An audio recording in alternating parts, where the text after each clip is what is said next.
Part 3. You hear a part of a radio interview in which two sports journalists, Mike Crosby and Judy Huntley, are talking about professional sport and the media. For questions 16 to 20, choose the best answer, A, B, C or D.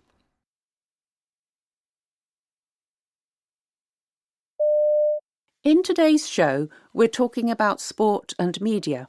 I'm joined by sports journalists Mike Crosby and Judy Huntley, co-authors of the excellent book Winning Matters.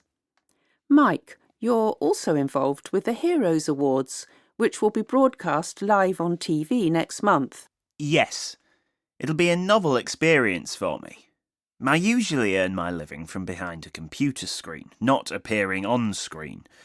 Of course, standing up and introducing the people giving out the awards is the easy part. I don't envy the committee having to decide between all the amazing individuals, especially for the main category. Really, all those nominated deserve to win. But do we really need another award ceremony for professional athletes? Aren't there enough of those? If it were another event focusing on the athletic feats of elite athletes at the very pinnacle of their careers, I'd agree.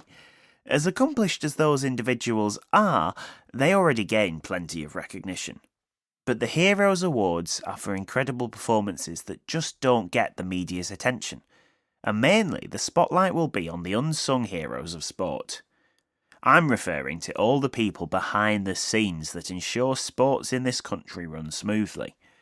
Their role is so vital to sport and deserves to be honoured.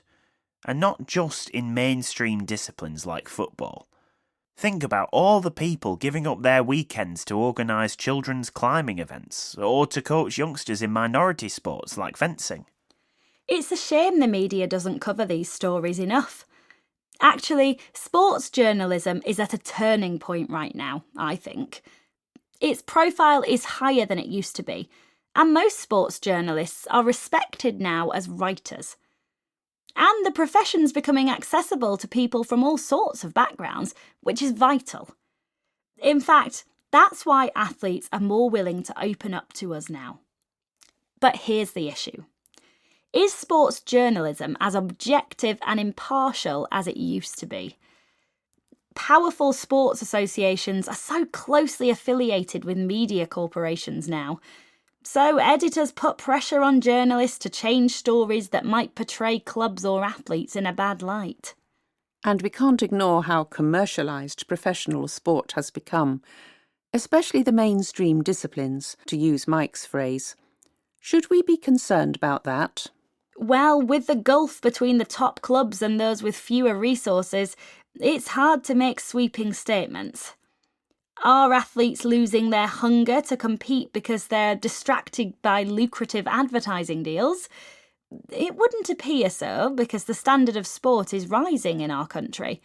But with the vast amount of finance in sport now, it'd be naive not to expect changes in the way it's run and marketed.